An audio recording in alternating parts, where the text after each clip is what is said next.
Salut à tous, alors c'est Frédéric Delavier. Alors aujourd'hui je voulais faire une petite vidéo suite à une question que l'on m'a posée récemment. Alors c'est une question qui revient souvent.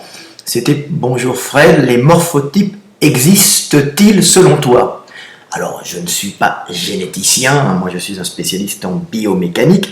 J'étudie le fonctionnement des systèmes, alors à la base des systèmes musculaires, des systèmes mécaniques du corps, mais après des systèmes énergétiques et la façon dont les choses sont reliées dans le monde, dans notre univers, d'une façon énergétique. Tout ça vient de mon approche de l'anatomie, qui permet de comprendre un corps par la relation des systèmes entre eux comme une chose qui est conçue comme avec plusieurs systèmes, les uns fonctionnant en interaction. Il n'y a pas des systèmes séparés les uns des autres, tout forme un tout. Donc ça me permet de comprendre un peu les choses. Mais je ne suis pas généticien.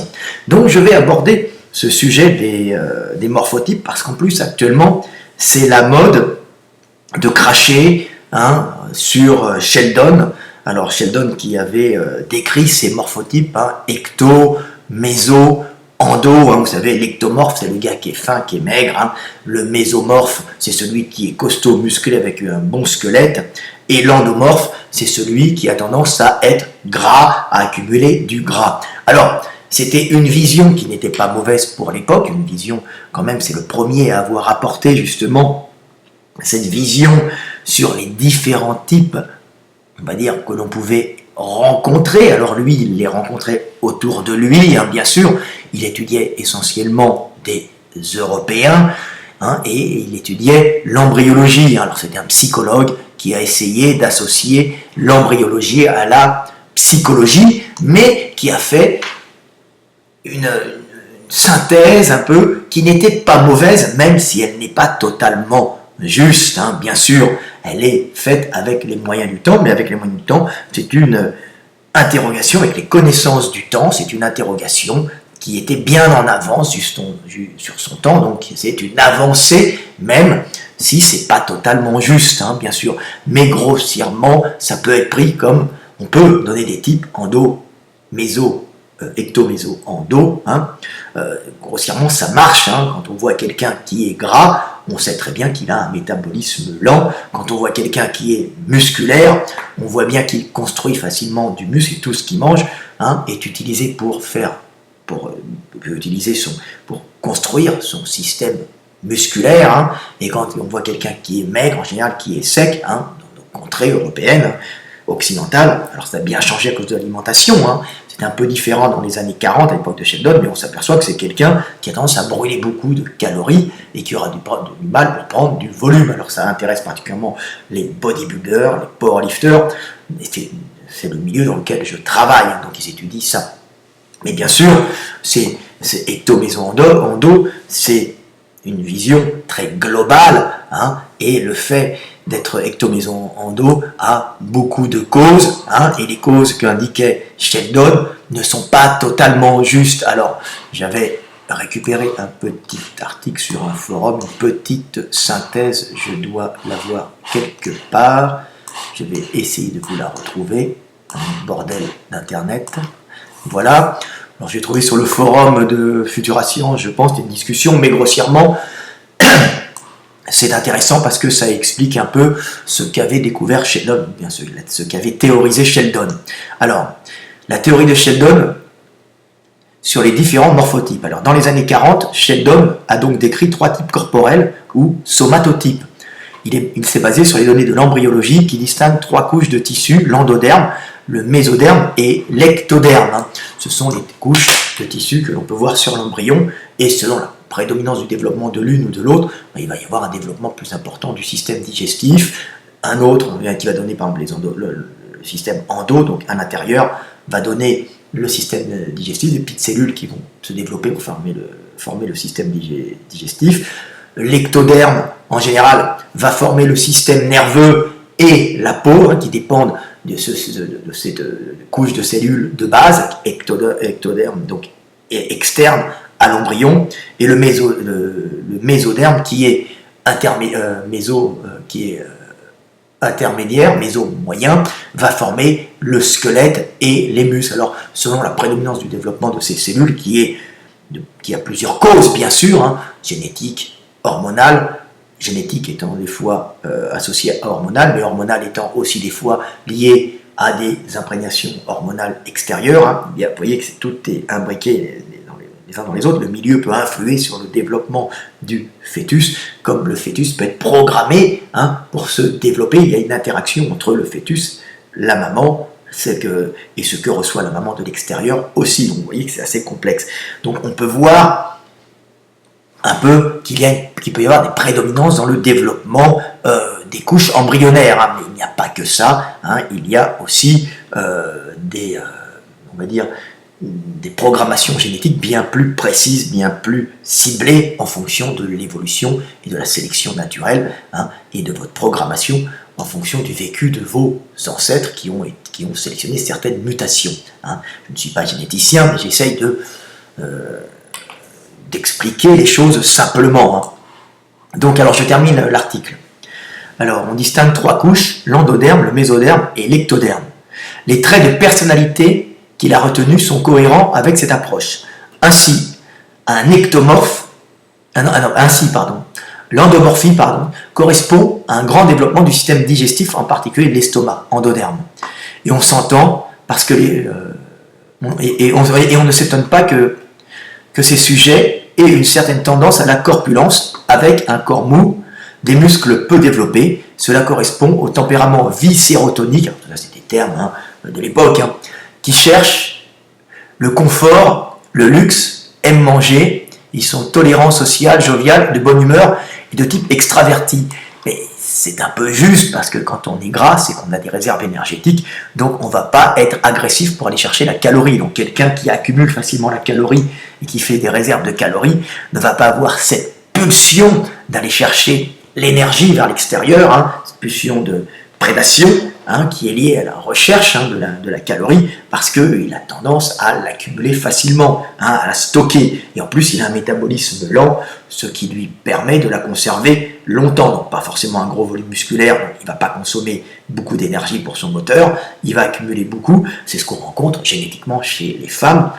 Les femmes qui sont moins agressives que les hommes, c'est pas pour ça qu'elles ne sont pas intéressées par la calorie, elles sont programmées pour la prendre, mais elles ont moins d'agressivité, parce qu'elles ont tendance à avoir un métabolisme déjà plus lent, et à stocker plus de gras. Pourquoi? Parce qu'elles vont devoir générer des petits, et leur énergie doit aller aux petits, donc elles fonctionnent, leur corps fonctionne sur l'économie, leur propre corps, pour donner aux petits, et c'est l'homme à l'extérieur va chercher la calorie. Pour les femmes, en général, ce sont des organismes, nous sommes des organismes, et nous vivons en symbiose, l'homme et la femme, l'humanité avec le monde. Donc vous voyez, la femme a tendance à être endomorphe. Donc on va continuer le petit article, je m'amuse à faire des digressions, de partir un peu dans des domaines que vous me connaissez, mais c'est toujours intéressant. Je parle avec ce qui me vient. Alors ensuite, le mésomorphe correspond à un grand développement de la musculature et du système circulatoire, mésoderme. Il est corrélé au tempérament somatotonique, courageux, énergique, actif, dynamique, autoritaire, agressif, preneur de risques. Oui, en général, un mec musclé, c'est un mec qui a déjà une bonne génétique pour construire son système musculaire et qui est en général associé à un taux de testo élevé, de testostérone élevé, ce qui va le rendre plus agressif, un mâle pur et dur qui va défendre son territoire pour essayer de protéger ses femelles. Donc en général, un mec musculaire, un mec qui va être musculaire va être plus courageux. En plus, il en a les moyens, il faut le dire aussi. Donc c'est plus facile d'être courageux et agressif quand on est balèze et plein de testo, plutôt que quand on est rachot. Donc un rachot sera plus perfide et essaiera de faire ses coups en douce en compensant le physique, peut-être par, pas forcément l'intelligence, mais par par un côté malin, on va dire, le côté je réfléchis comment niquer le mec par derrière. Donc il y a tout le temps, la nature essaye de s'adapter en fonction des outils qu'on lui donne.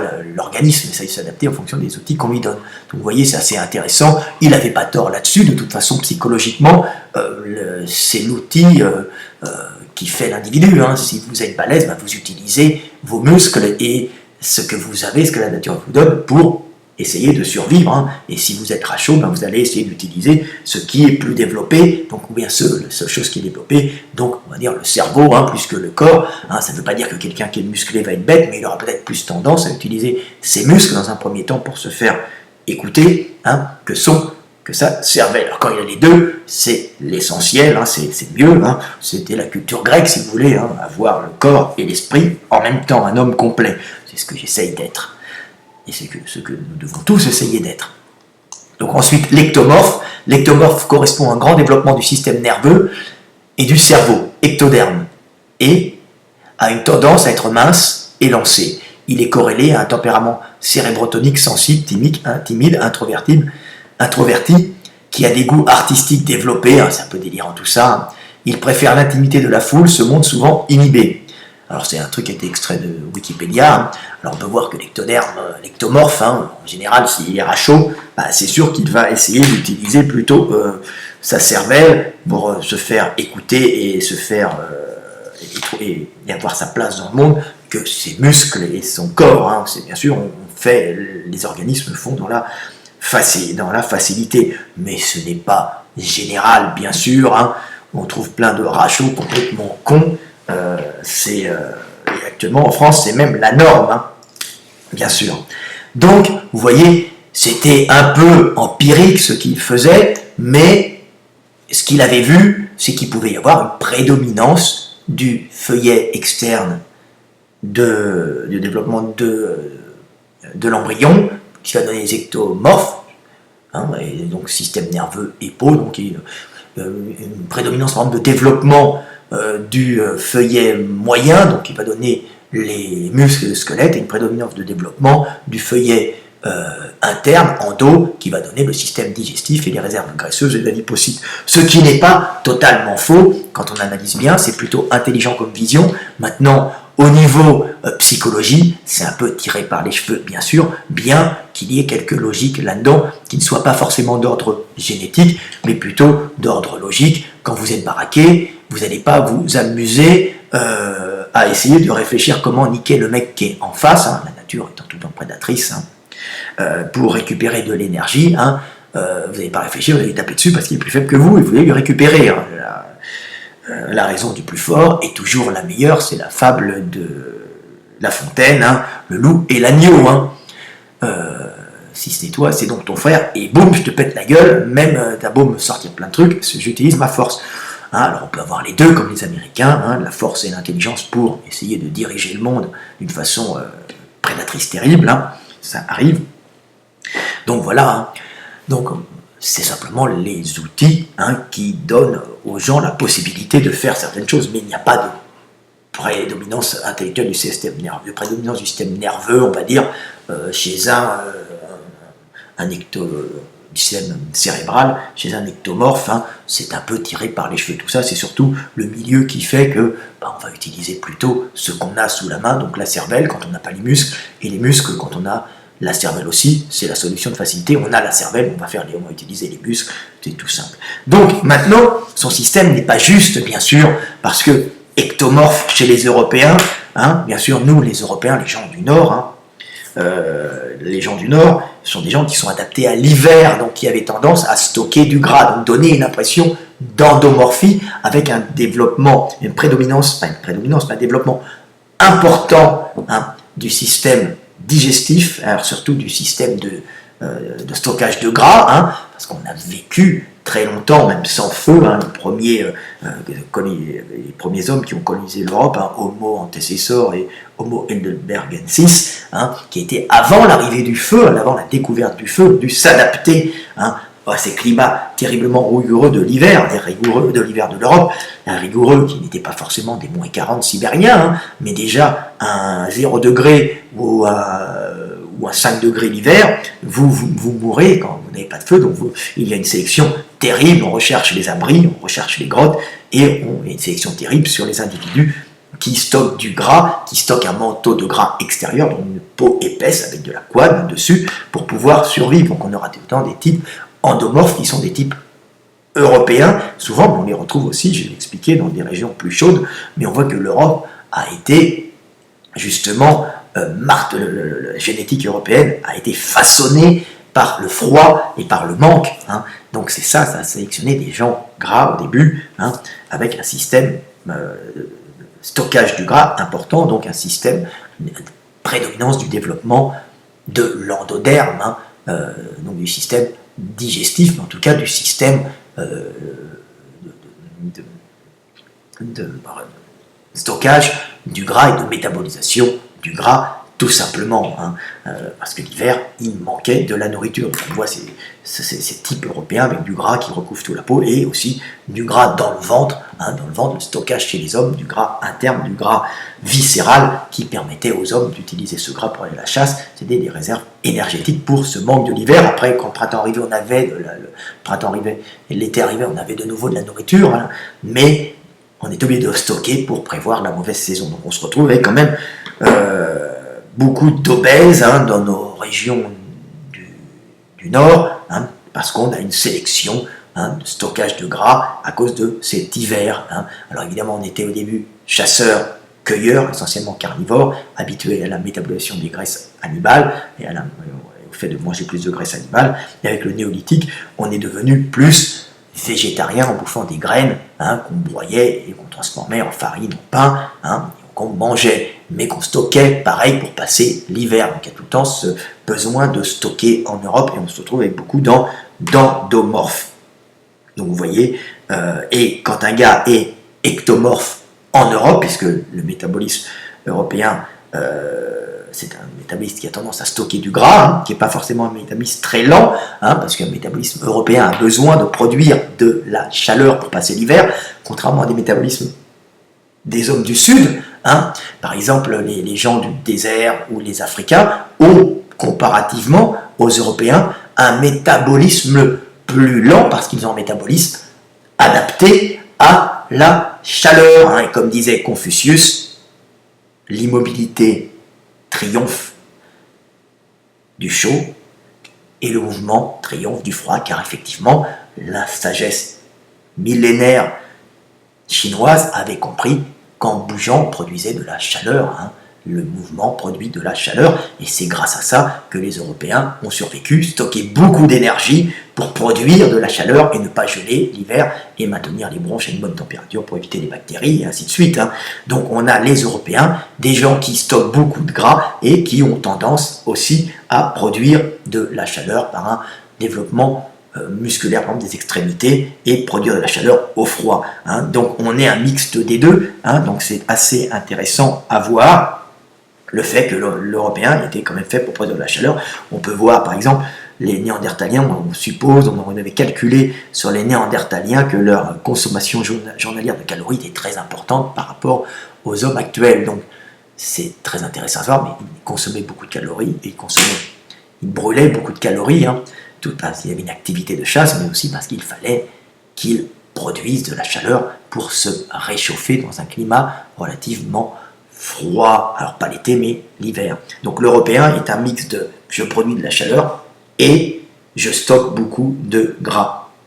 Voilà. Alors, un ectomorphe européen ne sera pas un ectomorphe africain. Hein, ou Sheldon s'était un peu trompé, mais Sheldon n'avait pas de notion de génétique, parce que les études, on avait visualisé, je crois que c'est un Suisse qui avait visualisé genre 1800 et quelques, les dates je ne connais pas, 70, tout comme ça, les listes de l'ADN, ils ne savaient pas ce que c'était, hein, mais les approches de la génétique et la découverte des gènes, c'est quand même quelque chose de relativement récent, et Sheldon était un peu dans le brouillard de ce côté-là. Hein.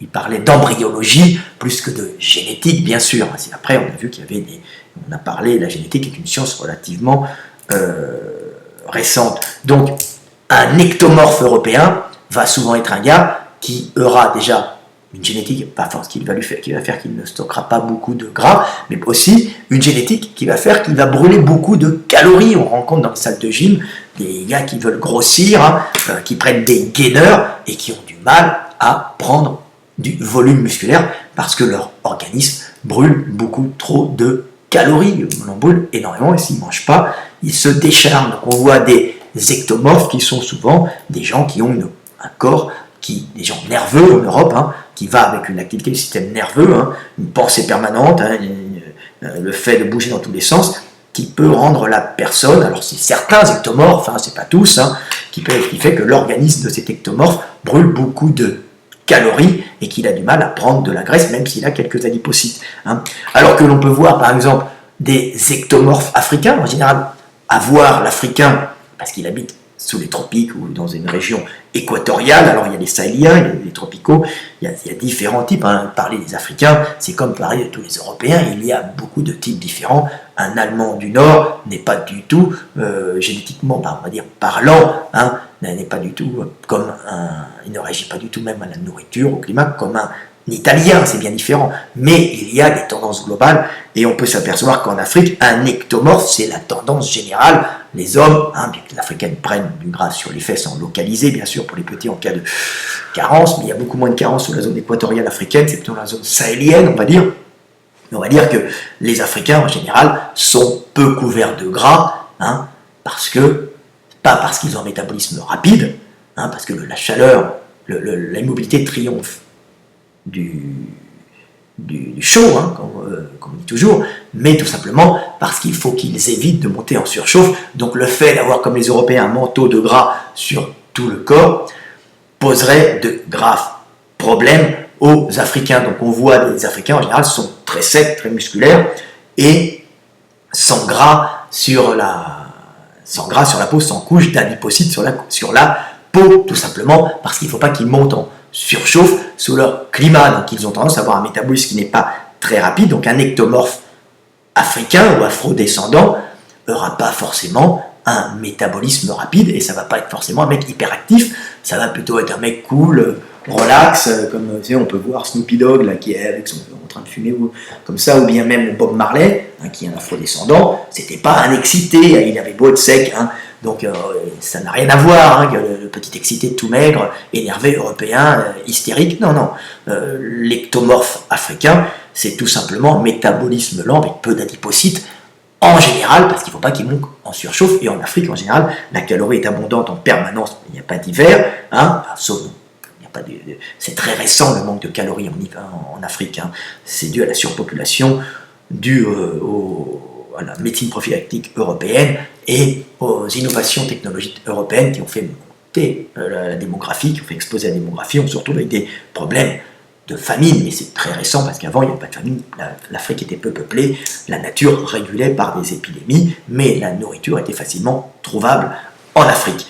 Donc on voit qu'un ectomorphe africain n'a rien à voir avec un ectomorphe européen. Donc c'est là où Sheldon, il étudie tout d'une façon européenne, hein, comme j'avais expliqué pour les tests de QI, on dit oui, les Africains ont test de QI en général plus bas, je dis oui, mais c'est complètement débile ces tests de QI, les tests de QI européens, hein, les tests de QI sont en général des tests faits pour les Européens, pour les problématiques européennes, tout simplement, donc, et qui sont adaptés aux Européens et qui ne sont pas adaptés aux problématiques africaines qui n'ont rien à voir et qui génèrent une intelligence bien différente de l'intelligence européenne qui n'est pas basée forcément sur le calcul et la prévision du manque. Hein.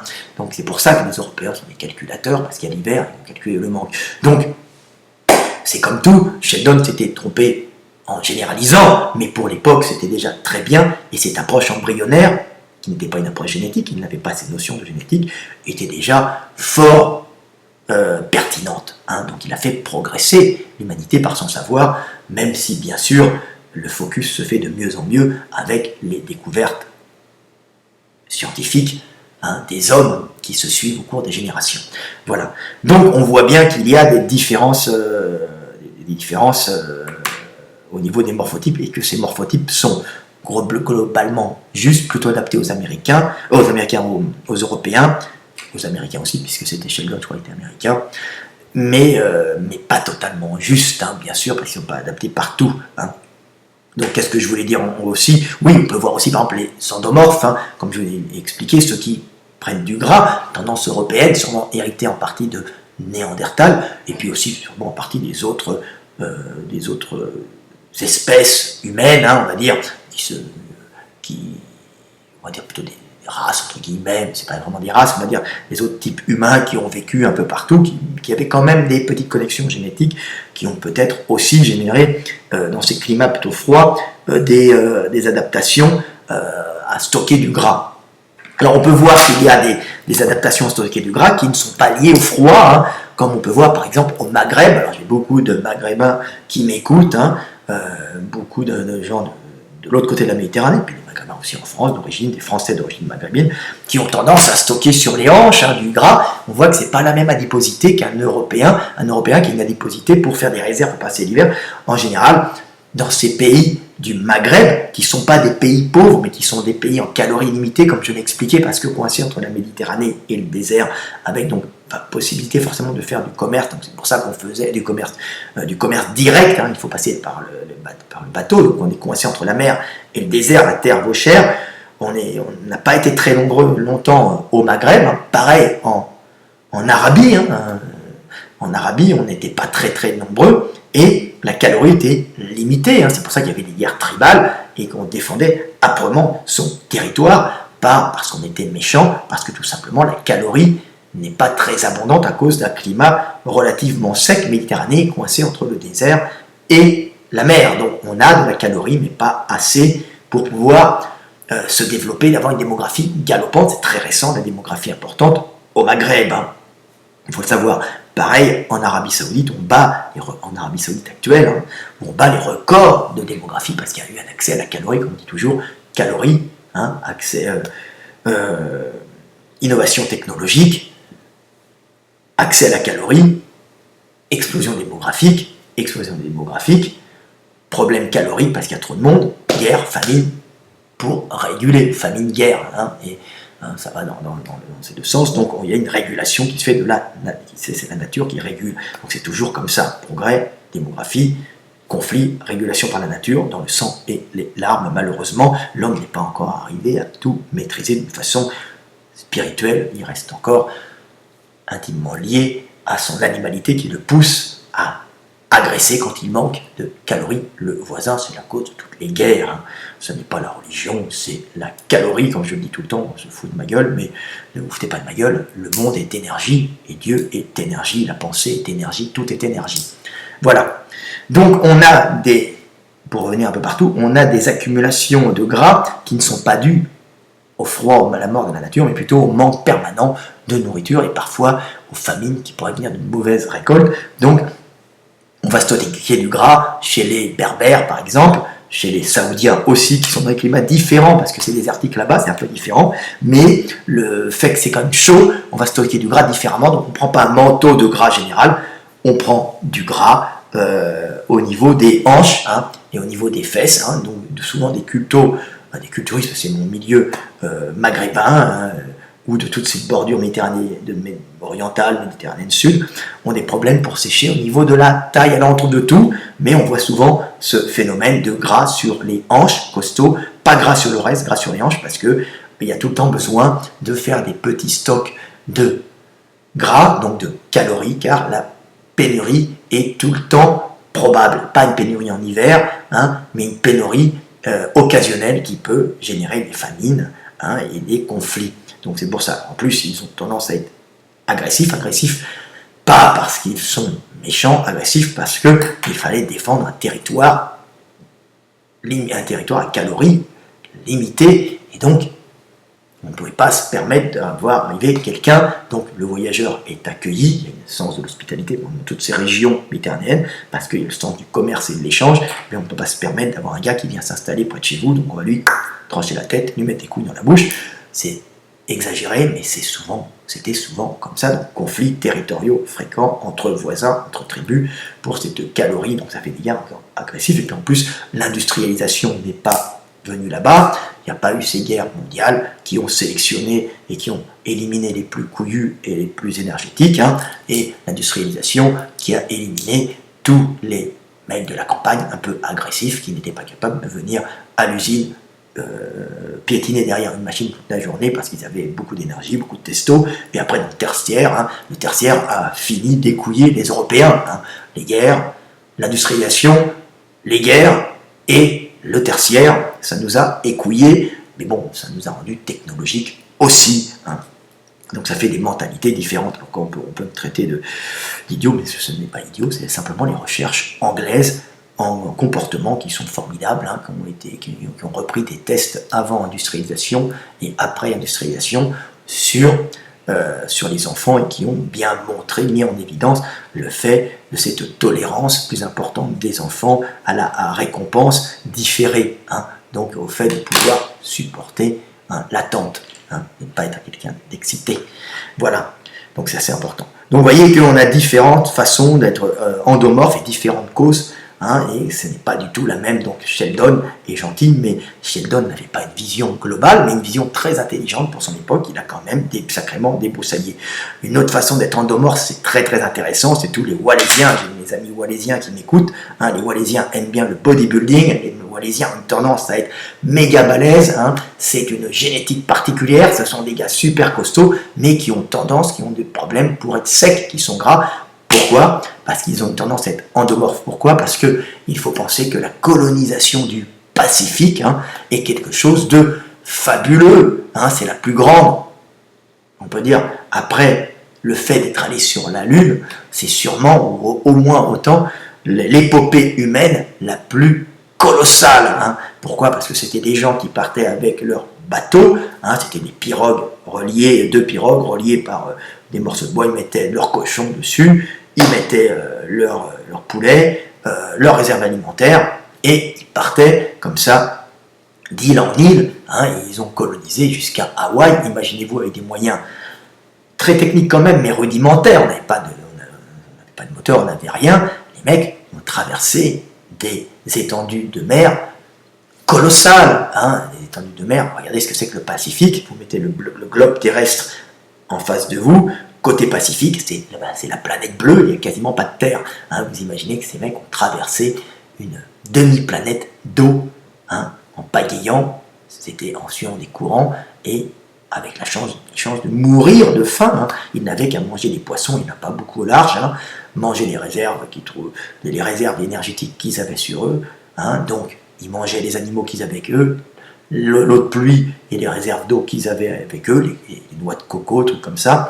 Et puis quand il n'y avait plus à manger, on prenait les réserves qu'on avait sur notre corps. Donc c'est les plus gras qui ont survécu, mais aussi ceux qui avaient un métabolisme très lent, qui faisaient facilement du muscle et qui conservaient leurs muscles pour pagayer. Donc on a eu des gars les seuls qui ont survécu, c'est ceux qui ont réussi à passer ces étendues immenses de mer, hein, sans mourir tout simplement. Donc ceux qui continuaient à pagayer, donc qui maintenaient un système musculaire en place et qui avaient beaucoup de gras qui leur permettaient d'utiliser leurs réserves alimentaires, leurs réserves corporelles d'énergie contenues dans les adipocytes. Donc quand ils sont arrivés sur les îles du Pacifique, qui sont des petits havres de paix, hein, très riches, hein, avec des végétaux, avec des animaux, avec la possibilité de pêcher autour dans les récifs coralliens, là, ils ont tout de suite grossi en taille, puisqu'il avait une tendance à être musclé, et puis pris du gras facilement. Et c'est pour ça qu'on voit des gars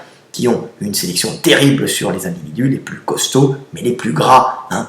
Donc on a les Wallaisiens, on a les gens de ces îles, hein, tous les Hawaïens, les Tahitiens, tout ça, qui sont les Fidjiens, qui sont énormes, costauds, qui font des rugbyman, parce qu'il y a eu une sélection terrible sur les individus qui conservaient un patrimoine musculaire en traversant, qui arrivait à conserver le muscle, il n'y avait pas beaucoup de dégradation musculaire, mais aussi qui stockait du gras, hein. Et on a du gras donc, parce qu'il y a eu une terrible sélection génétique qui est assez récente, hein.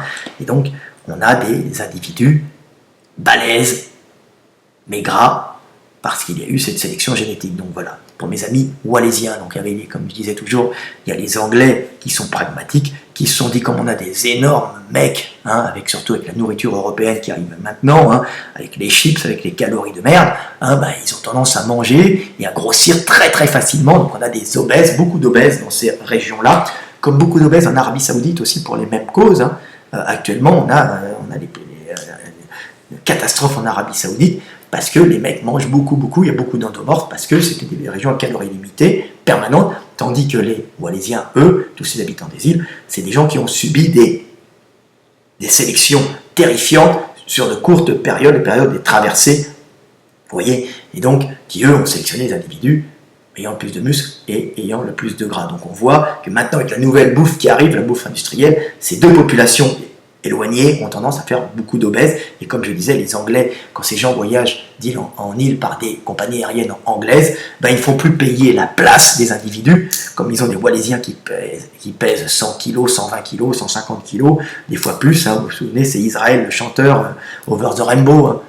Il fait une jolie chanson qui est mort d'un problème justement cardiaque dû à son obésité de Walaisiens, dû à justement cette sélection terrible qui a été faite pendant les traversées. Enfin, on voit les compagnies anglaises qui font payer les gens au kilo plutôt qu'à la place. Hein. Le pragmatisme anglais, toujours pur et dur, un pays de calculateurs et de commerçants. Hein. La City. Donc voilà, donc c'est marrant de voir comme tout est lié. Et Sheldon, justement, avait une approche de l'endomorphie un peu trop égocentrique, je veux dire, européenne, avec une vue d'Européen. Donc voilà ce que j'avais à dire sur les morphotypes. Vous voyez, très bien, très intelligent, mais bien sûr, sans l'approche génétique, hein, et sans l'approche et basé sur essentiellement une approche embryonnaire et psychologique adaptée aux Européens et pas du tout adaptée à différentes populations qui ont les causes de l'endomorphie souvent différentes. Comme on peut voir maintenant des causes de la mésomorphie qui peuvent être différentes selon les régions. En général, la cause de la mésomorphie, c'est-à-dire être costaud et balèze, c'est une cause qui est très simple. Hein. C'est souvent le fait de vivre dans des régions où il n'y a pas de carence alimentaire, de carence calorique, de carence protéinée. Donc, les gens qui mangent beaucoup, les peuples qui ont accès à beaucoup de nourriture, font en général de grands balèzes. Hein. Les Hollandais, en général, sont grands et balèzes parce qu'ils ont du lait de vache, hein, l'autre pays du fromage. Ils ont des poissons, hein, la mer du Nord hein, qui est là, hein, ils ont de la viande de vache et du cochon, donc ça fait des mecs grands et costauds. Alors ils n'ont pas toujours été grands et costauds, mais la suralimentation sélectionne essentiellement la suralimentation fait qu'il y a une sélection des grands. C'est plus sympa d'être avec un grand qui peut vous protéger qu'avec un petit rachot. Et en général, donc, il y a une sélection des individus qui ont une génétique hein, à avoir une accélération du développement cellulaire de l'organisme, des cellules, pour donner des grands individus balèzes et costauds. C'est ainsi que les Allemands du Nord, par exemple, sont très grands et très costauds. Pourquoi? Parce qu'ils ont, depuis des millénaires, eu accès au lait de vache. Hein. Alors, le lait, c'est pas bon, ça dépend, comme je dis tout le temps, ça dépend pour qui, hein, pour quel type d'individus qui ont été confrontés à tel milieu. Hein. C'est sûr que certaines régions, les gens n'ont pas développé l'enzyme lactase pour digérer le lactose et que c'est surtout les pays du nord de l'Europe qui ont accès au lactose, qui leur donné au lait qu'ils pouvaient boire comme ça, au lait de vache. En plus, un lait très riche, hein, avec beaucoup d'enzymes, beaucoup d'hormones, comme je crois que c'est l'IGF-1 pour faire pousser les veaux. Je ne suis pas spécialiste là-dedans, mais c'est à peu près ça. Donc on a des gens qui réagissent très bien au lait, qui poussent en hauteur et qui ont même maintenant besoin d'avoir du lait dans leur alimentation. Les gens du Nord ont besoin d'avoir du lait dans leur alimentation parce qu'ils ont une sélection naturelle qui a fait que ce sont les grands qui se sont reproduits. Il n'y a pas de sélection sur les petits. Et si vous privez de lait, de calcium dans le lait, tous ces individus, ils vont faire du rachitisme de l'adulte, hein, et ils vont faire des carences alimentaires. Et s'ils ne mangent pas beaucoup de protéines, beaucoup de gras animal, hein, on voit les Allemands avec des Wurst, hein, une alimentation bien sûr qui n'est pas adaptée à des gens du Sud qui vont vite faire des excès de cholestérol, il faut le savoir. Hein. Les hommes du Nord ne sont pas les hommes du Sud, donc il ne faut pas dire ça c'est bon pour toi, le régime méditerranéen c'est top pour toi. Non, le régime méditerranéen est top si tu es méditerranéen. Le régime du Nord doit être évidemment, l'excès de saucisse doit être évité, mais tu dois savoir que tu dois prendre plus de gras animal, plus de lait peut-être, parce que ton corps est fait pour pousser en hauteur, et si tu le prives, tu vas faire des carences, parce que tu as un corps qui demande beaucoup d'énergie lors de sa croissance, hein, il faut le voir. Donc, les grands, les mésomorphes, sont des gens qui ont vécu pendant plusieurs générations dans des zones non carencées, donc pas de sélection sur les petits. Les zones où il y a des petits, des rachos, en général, c'est lié à des zones où il y a fréquemment des pénuries alimentaires, et lors des pénuries alimentaires, Qui est-ce qui part le premier? C'est ceux qui ont un gros moteur qui consomme vite, donc ils arrivent vite en carence et ils meurent, ils font des maladies et ils dégagent. Comme j'avais dit, j'avais mon ami Kalman, son grand-père dans les camps, lui avait dit j'ai vu tous mes copains balèzes mourir, hein, et on savait très bien quand on était dans un camp russe, et je sais pas que ça, j'ai des copains qui ont fait les autres camps, qui ont fait Auschwitz, hein, qui me disaient la même chose, les grands balèzes, on savait qu'ils n'allaient pas vivre longtemps, hein, celui qui vit longtemps, c'est le mec qui consomme pas beaucoup, et à ce moment-là, retour à l'avantage d'être un grassouillet, rachot, petit, parce que lui, il ne consommera pas beaucoup, métabolisme lent, il va survivre. Par exemple, pendant la famine de Hollande, en 45, je ne me souviens plus, les Allemands ont fait un blocus parce que les Hollandais ne voulaient pas se mettre avec eux, donc ils ont bloqué la nourriture en Hollande. Donc du coup, on a vu, il y a eu beaucoup de morts, et principalement chez les morts, c'était les hommes, donc muscles, balèzes, et d'un certain âge, donc affaiblis. Donc on avait essentiellement les hommes qui mouraient, parce qu'un homme est plus musculaire qu'une femme, hein, donc consomme plus d'énergie, donc le muscle, hein, est un désavantage énorme en cas de carence alimentaire. Hein, vous voyez. Donc le mésomorphe, hein, le balèze, c'est typique des régions où il n'y a pas de carence alimentaire. Vous voyez, les Africains, par exemple, les Sénégalais, j'aime bien parler des Sénégalais parce que j'ai beaucoup d'amis sénégalais en France. Hein, oui, tirailleurs sénégalais, il y a toujours une culture française, une culture d'accueil, une culture d'association entre le Sénégal et la France. Hein, c'est un grand pays francophone, hein. Donc les Sénégalais sont très très bien organisés et c'est un pays avec du poisson, avec une bonne agriculture, avec une grande organisation sociale et peu de guerre interne, donc une certaine homogénéité du peuple, ce qui fait qu'il y a un accès calorique et on a des grands balèzes et on a un sport national qui s'appelle la lutte sénégalaise, pour qui veut regarder, et t'as des mecs monstrueux, type morphologie africaine, pas beaucoup de mollets, adaptation froid, pas énormément de gras extérieur quand même, mais des mecs super musclés, énormes, parce que il n'y a pas de sélection sur les petits, comme en Somalie, comme chez les Sahéliens, qui eux sont des métabolismes beaucoup plus lents, sûrement, et surtout croissance plus lente, génétiquement programmée pour pas faire beaucoup, pour pas faire un grand individu, hein, parce que au Sénégal, par exemple, dans toutes ces régions aussi du sud, équatorial, au Sénégal, il y a beaucoup à manger, donc ça fait des mecs balèzes, grands, qui peuvent pousser en hauteur, pas beaucoup de famine. Vous passez dans les régions sahéliennes d'Afrique, on voit le niveau des mecs, hein. Les mecs se réduisent en volume, ils restent des fois longiligne, mais assez maigrichons.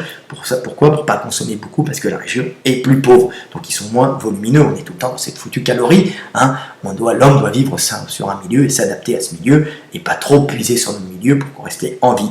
Alors, il y a d'autres causes aussi qu'on peut être à chaud, mais alors c'est très particulier, hein, c'est marrant, on peut être plus petit, par exemple, même si on a accès à beaucoup de calories, hein, pour d'autres raisons, je l'avais noté dans des vidéos, ma vidéo fait 42 minutes, même je parle des types morphologiques, donc c'est tout le temps important de comprendre ces types morphologiques, hein. On peut être à chaud aussi, donc petit, pas grand, hein, mais un peu musclé et petit, mais moyennement, comme les pygmées d'Afrique, pour d'autres raisons que j'avais expliquées. C'est parce que les pygmées vivent dans des forêts équatoriales humides avec beaucoup de maladies, beaucoup de bactéries, une exubérance de la nature qui fait que l'homme est confronté à beaucoup de stress par agression du milieu. Alors pas par manque calorique, les forêts des pygmées sont très riches, ils mangent énormément de viande, c'est des gens qui mangent, donc on pourrait se dire, s'ils mangent beaucoup, ils vont être grands et balèzes. Maintenant, pas du tout, et il y a un autre système qui s'est mis en place, hein, dans la nature, c'est très intéressant comme la nature régule tout, hein, et comme Dieu a bien fait le monde, hein, où les lois du monde, qui sont les lois de Dieu, sont formidables pour la survie de l'homme, pour la survie de l'esprit, que la conscience émerge en tout endroit, hein, et on s'aperçoit que les pygmées sont rachauds, tout simplement pour faire de la diversité génétique. Hein. Ça veut dire que si on est plus nombreux, mais plus petits, donc sur une surface riche, mais très qui agresse énormément et qui peut éliminer beaucoup les gens à cause des maladies, le fait d'avoir beaucoup d'individus fait qu'il y a plus de diversité génétique et fait qu'il y a plus de chances de trouver la bonne mutation pour résister à la bonne bactérie. Vous voyez, donc on se retrouve avec les pygmées qui sont dans une adaptation, c'est-à-dire des mecs qui sont dans un milieu riche, mais qui sont plus rachauds, donc une sélection sur les petits, tout simplement pour pouvoir être plus nombreux. Hein, le kilo de pygmée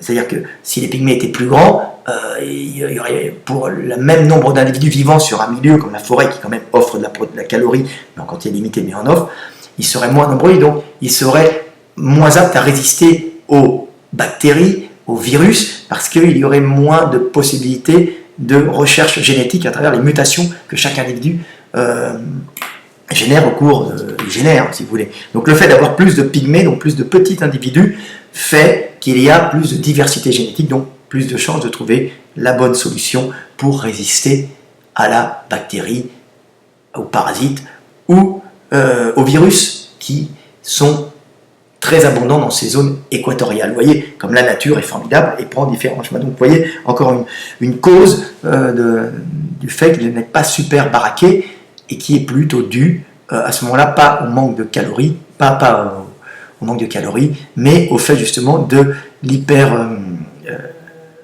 luxuriance de la nature, luxuriance aussi des agents pathogènes. Voilà ce que j'avais à dire. Alors, j'avais expliqué moins de bactéries dans les zones américaines, donc c'est pour ça que les Indiens d'Amazonie sont plus costauds que les pygmées, que les habitants des forêts africaines, tout simplement parce que la colonisation de l'Amérique a été faite beaucoup plus tard, hein, elle a été faite il y a 15 000 ans, donc la descente, 17 000 ans, 18 000 ans, peut-être un peu plus tard, un peu plus tôt, on en est encore discuté là-dessus, mais cette colonisation est faite sur un pays où il n'y avait pas, sur une région où il n'y avait pas de bactéries adaptées aux hommes, donc pas besoin de faire cette sélection sur les rachos pour faire plus d'individus, pour un même kilo d'hommes, sur une certaine zone, plus d'individus au kilomètre carré. Alors il y a le même kilo d'hommes, la forêt donne à peu près équatoriale la même quantité d'énergie au kilomètre carré.